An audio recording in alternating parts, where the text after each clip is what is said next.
Hello students, welcome back to CLARIconcepts, Unleashing Conceptual Learning. Today in this particular lecture we are going to understand about the types of fluid flows. Now see, I am saying the types of fluid flows, not the types of fluids. They are totally different aspects, right? So let us understand what are the different types of fluid flows available in nature and what are we going to study in fluid mechanics. So the very first category of flows are steady flow and unsteady flow. Now see, if directly I give you the example, let's say you go to your wash basin and you open the tap and you start washing your hands. So when you are washing your hands, the water flow rate is constant throughout, right? The water flow, the fluid that is flowing through your hand is constant. I mean, it is not changing, the flow rate is not changing with respect to time. This kind of flow is called steady flow, right? And on the other hand, let's say you are working in some industry and you are supposed to close the butterfly valve. When you are closing the butterfly valve, what happens is the flow flowing through a pipe is reducing constantly, right? So when there is a flow and when you're trying to change the fluid properties or flow parameters with respect to time, or when there is a change in the flow parameters with respect to time, like velocity, acceleration, flow rate, those kind of flows are known as unsteady flow.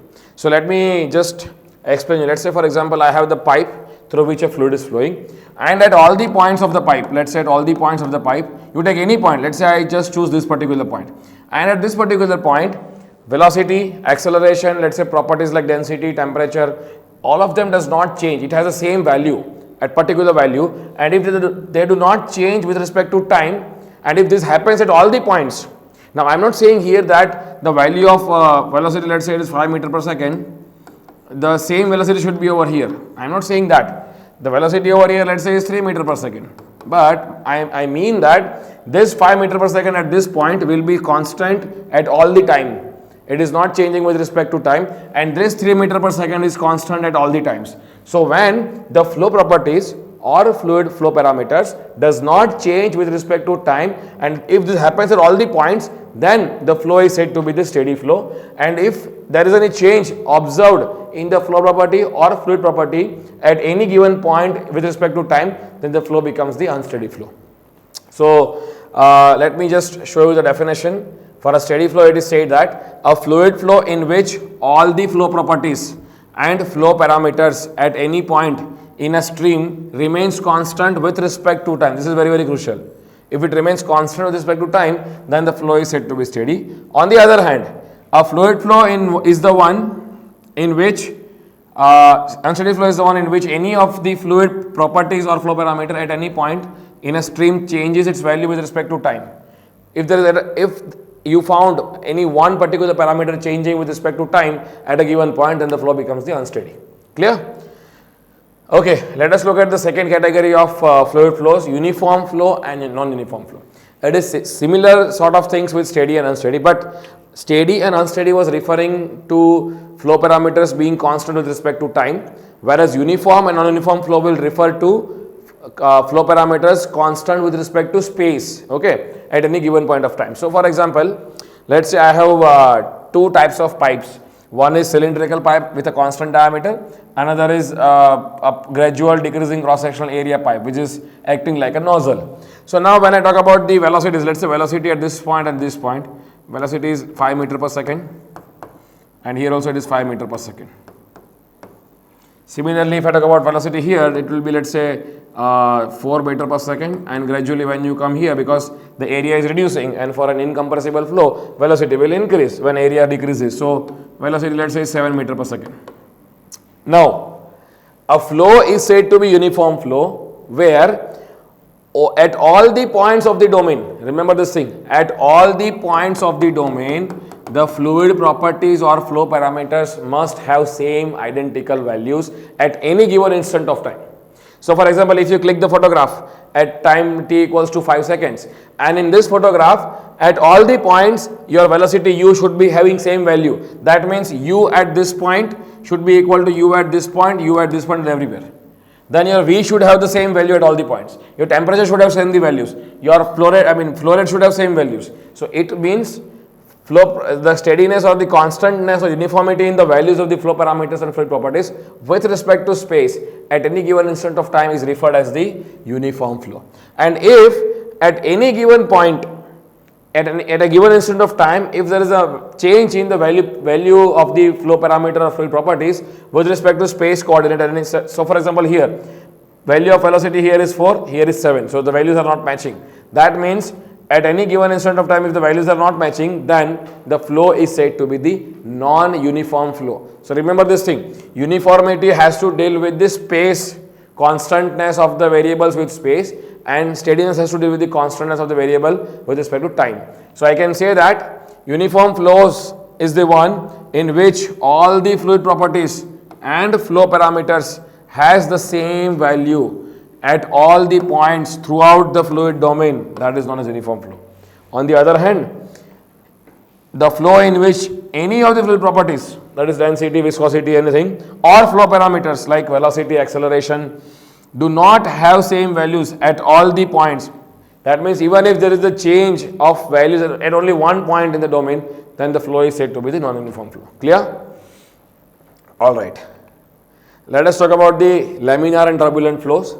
So I am showing you the picture. You can see laminar flow, by word it is laminar. Laminar means layer by layer. So the flow is very smooth in nature, it flows layer by layer.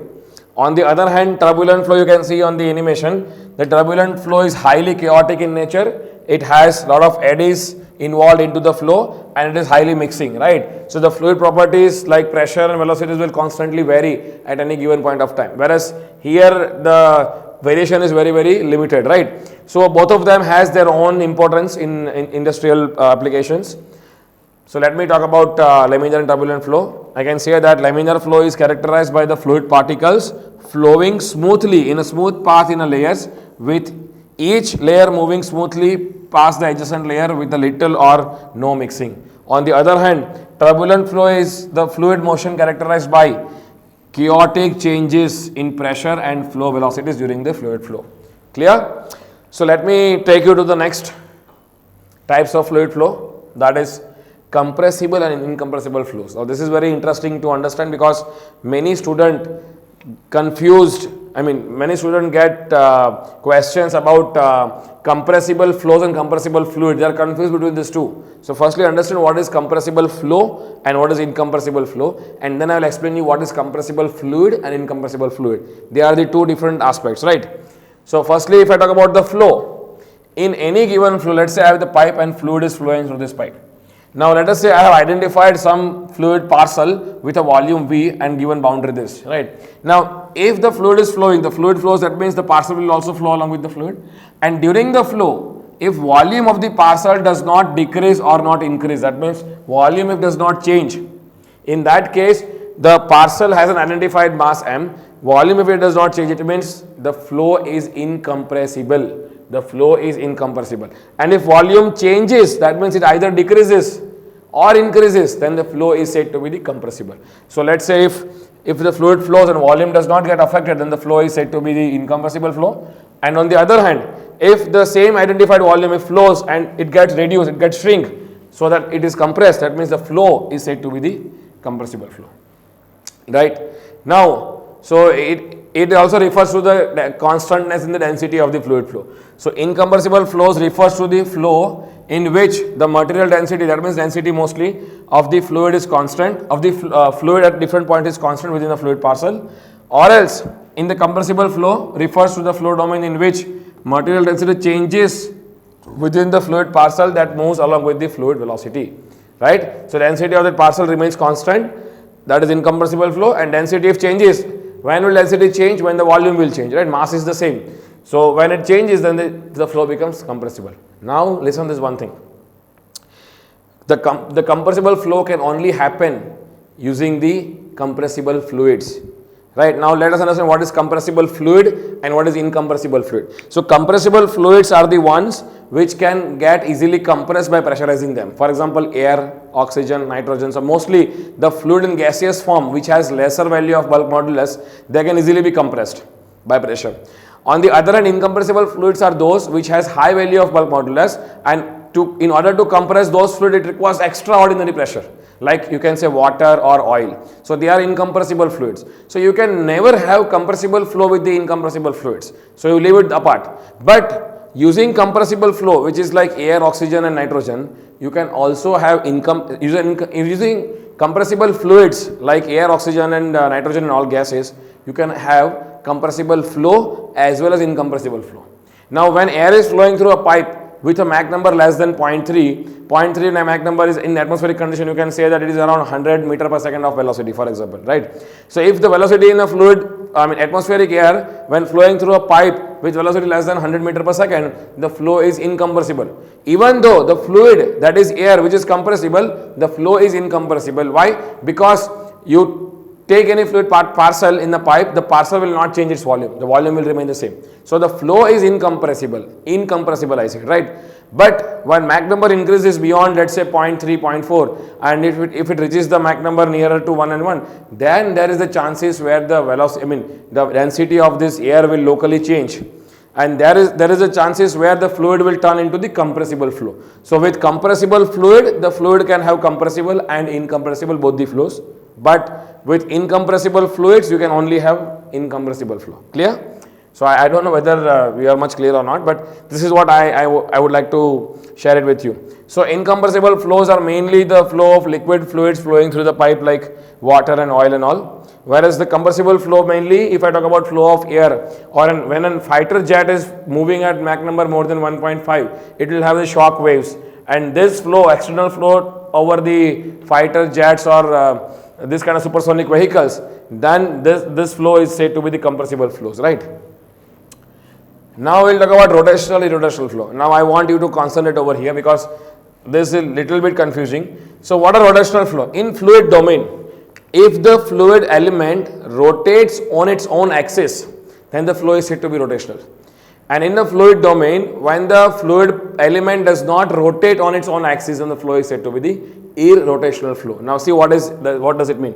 Let me say the flow is revolving, right? And I have identified one fluid particle over here. You consider this my pen with the same orientation, right? Now in rotational flow, what will happen is this particle will rotate like this. So when fluid is happening, the parcel is moving here and there. So this parcel will change its orientation. So now if you look at the tip of this pen, the parcel is constantly changing its orientation. So on its own axis, it is rotating like this. You see, you can check.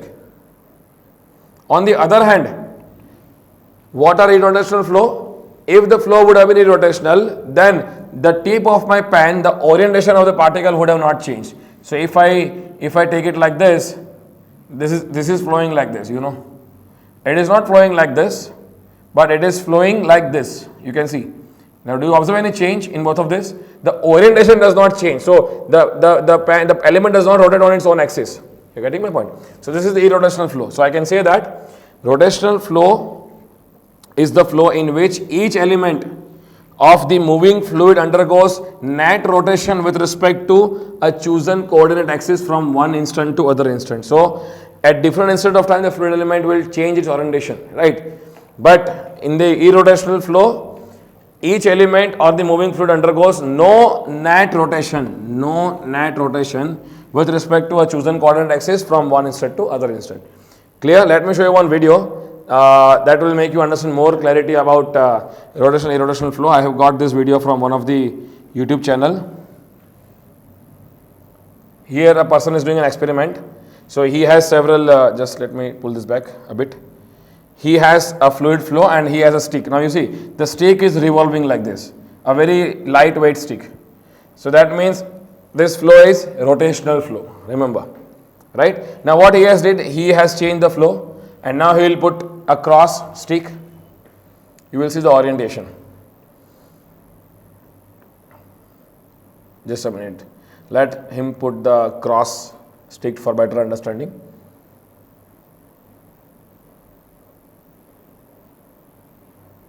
See, now this cross stick, if you look at the orientation, it is not changing the orientation. The orientation remains the same like this. It will go throughout like this. So this is the irrotational flow. However, this kind of flow at the center will be heavy rotation. You see, if they put the stick at the center, you will see very high quantum of rotation, right? He has done a very beautiful experiments. He will also show you, this is a pipe and fluid flowing through a pipe. You see the rotation nearby the boundary. Rotational flow within the boundary layer, right?